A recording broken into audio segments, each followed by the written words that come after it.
Hey guys, welcome back to the channel. Today we have the Seiko 100 meter automatic dress watch, otherwise known as a SARB. Yeah, this is model number SARB033. So we're going to open this thing up, look at all the features and functions, check out the build quality, and then I'll let you know what I think of this quickly disappearing watch. Also, make sure you check out my Amazon shopping page for this and many of my other favorite watches. I'll make sure to put a link in the description field for you. So here you go.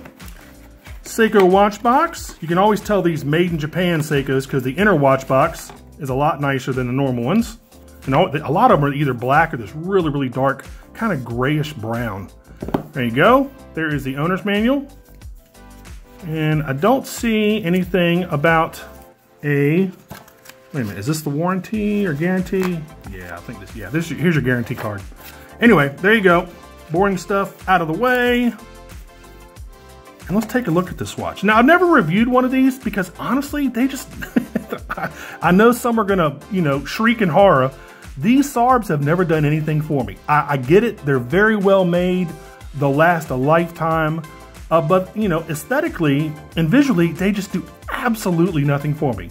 But I figure because they're not gonna be around much longer, I at least ought to go ahead and review one and let you know what I think. So, you know what I think so far as the looks go. Let's check out everything else. All right. I'll go ahead and put all the specs on the left-hand side of the screen for you. And it's funny because I just checked on the price on these things, and these things have already jumped up $50 from when I bought mine, I don't know, a couple days ago. So these things are going fast, y'all. So if you want one, you better go ahead and get it. All right, you're looking at a 38.4 millimeter case. It's 11.2 millimeters thick. It's 44 millimeters lug to lug. It's on a 20 millimeter bracelet. It's 100 meters water resistant, which of course is 330 feet. It does have a sapphire crystal on top and a hard licks on bottom. It's got the 6R15 movement with the really nice 50-hour power reserve. Of course, it's windable and hackable. It has a non-screw down signed crown over here with that nice S, that Seiko S. It has a stationary non-movable bezel. It does have LumiBrite on the indexes and hands. It has a date function over there at 3 o'clock. And of course, it is made in Japan. So there you go. Again, I mean, this watch has just never done anything for me. I think it's rather bland, and maybe that's on purpose. Again, but very well made. You can feel the quality in this watch. All of the polishing and the brushing. Look at those indexes. They're a little too blingy for me. They're a little too chromed out, but they're very nicely applied. They look fantastic, as well as the hands. I love how the second hand stretches all the way to the edge of the crystal just about. It's got that little kind of, I don't know what you would call that on the end back there, like a lollipop. Good looking hands. A little bit, maybe a little bit too thin for me personally, but this is a dress watch, so I always have to keep that in mind. I prefer dive watches. I just always have. They have more visual appeal to me. They always, they're made tougher. They're more water resistant. You can bang them around a little bit more. I've just never been a dress watch type of guy, and I never will be. Everybody has their thing, and dive watches are my thing. So anyway, so let's look at the dial. A really nice matte black, deep black dial. Again, I do love those indexes. Again, a little too blingy for me personally. You have a really nice date window over there at 3 o'clock. Very easy to read date window. It looks like it's black lettering on a white background. Minimal writing. You just got Seiko up there. And it looks like that Seiko, yep, it's an applied Seiko logo and automatic. And then you have, what does that say at the bottom? 23 jewels. A little bit hard to read. But again, a non-movable bezel. No markings on the bezel, nothing. So a lot of people call this a poor man's Rolex. I don't think it's in anywhere near Rolex territory, but it's still a very, very nice watch for what you're paying. Let's take a look at the case. Really nice case. Like I said, tons of brushed. Like you have a brushed right here on the lug and then a really thin polished area going the length of the case. And then more polishing on the bottom. Of course, you do have, let me see here. If I can see it, it's kind of hard to see. You do have, again, like polished links, end links, brushed lugs. And let's look at the crown. A nice signed Seiko crown. Plenty of knurling, plenty of grip on it. It just has 3 positions on it. Really nice. The bracelet, you could just, man, this bracelet just oozes quality, guys. Really, really nice bracelet. Now, this watch is actually too small for me to wear. It's too small for 2 reasons. One, It's only 38.4 millimeters, so it's just not big enough for me personally. For my personal aesthetic, I like watches that are between about 40 and 44 millimeters. That's just me personally. So I would never wear this just because I'm a big guy, and this watch is just too small for me personally. So, and the bracelet itself is just too small. I can't get this watch on.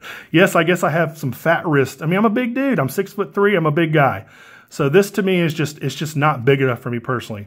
Real nice clasp. Now, here's one thing I do love about this bracelet. This scissor clasp has got to be one of the best machined scissor clasps I have ever seen. None of that, stamped metal stuff you would get on a normal Seiko diver or like a Seiko 5 or a lower level Seiko watch. This clasp is absolutely fantastic. I love it. Really, really like it. Very well machined. Gosh, just an awesome looking clasp. Love this thing. Nice buckle, again, signed buckle. Now, one thing when you close this, there's a pretty big gap right here. And I've always kind of wondered why. There's a big gap when you put this watch on between the top of the clasp and the top of the bracelet. See, there's a big, huge gap in there. And even when you flex it, there's still that big gap. I wonder why they did that. They got to have some reason to do that. But anyway, let's look at the case back. Again, you have a really, really nice decorated rotor with some Geneva striping on it. Some nice laser etching around the circumference of the case back. Again, this is a Hardlex crystal. This is a nice movement. I mean, this is a 6R15, which is definitely a step above a 4R36 so far as performance goes, accuracy, and power reserve. This has got a 50-hour power reserve. So, I mean, guys, I love this watch. I really do. It's just not, again, for me, aesthetically what I look for. And another thing, I was a little bit kind of surprised. This only has one micro adjustment. Just one. Actually, I take that back, too. I'm sorry. It's currently in the one spot, the first spot, and then you have one other one right there. So you only have 2 micro adjustments. I mean, I think a watch needs at least 4 micro adjustments, or if it's like a dive watch, have that thing where you can like, pull it back. You can kind of size it yourself. It has that big band that lets you size it perfectly. The fact that this only has 2 micro adjustments is a little bit surprising, considering how expensive, relatively how expensive this watch is. But gosh, again, build quality, fantastic. Attention to detail, absolutely fantastic. I mean, I can see why a lot of people like these. If you want a dress watch that's very versatile, this is definitely one of them. Now, there are quite a few of these SARB models. There's this one, there's the white one, there's the Alpinist, which is the green one. And there are quite a few of these, but again, all of those are being discontinued. So if you want one of these watches, definitely go out there and get one because they're not going to be around much longer. People might just buy these just as collector's items because, when Seiko discontinues a model or a series of models, it's a pretty big deal. And I mean, I bought some watches just knowing they'll never be produced again, or they're limited editions, or they're special editions, especially the limited edition ones. So anyway, I can see why people will want this. Great dress watch. Again, just for me, a little bit too small, and just visually not very exciting. But some people like that. If you want to go to a function and you don't want to stand out, you don't want to be all blingy, but you want a really nice quality watch on your wrist, this SARB is definitely the way to go.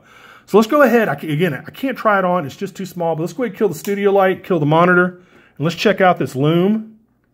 And let's see what we're working with lume-wise. And I don't want anybody to think that I'm bashing. I'm not bashing this watch at all. It's just not, again, for probably the 10th time, not for me personally. But still a fantastic watch. Incredible build quality. There you go. There's the Lumibright. Really, really nice. I thought the whole index would be lumed. It looks like just the tips are. But that's more than enough to see what time it is in the dark. Nice lume. I mean, I wouldn't have expected anything less. I mean, this is a Seiko. There you go. Really cool. Let's go ahead and put studio light back on. And I'm trying to think of anything else I might have forgotten to tell you all about. Guys, I think that's about it on this one.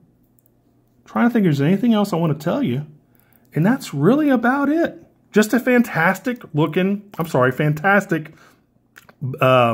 quality watch, but a little bit on the bland side. And a little bit on the small side. But anyway, you make your own decision. Some of you guys can definitely pull off a smaller watch like this, and God bless you. That's great. But for the bigger guys out there, I think a lot of us bigger guys are probably going to have to take a pass on this thing again because it is just physically physically too small. So anyway, so I'll go ahead and put a link in the description field for this watch. Check it out over on my Amazon channel if you want to pick one up. Again, the price just jumped about 50 bucks in a couple days. So make sure you go over there and pick this thing up. And anyway, I'll go ahead and make sure you like and subscribe too. Make sure you like and subscribe to my channel. I've been getting a lot of new subscriptions lately, and I really, really appreciate each and every one. So make sure you do that if you like the channel and like the content that I'm giving you. And guys, that's about it. Again, go out there and get one. They're disappearing really, really fast. And again, this has been the Seiko 100-meter automatic dress watch, otherwise known as the SARB, SARB033. Until the next review, I'll see y'all later. Take care. Bye-bye.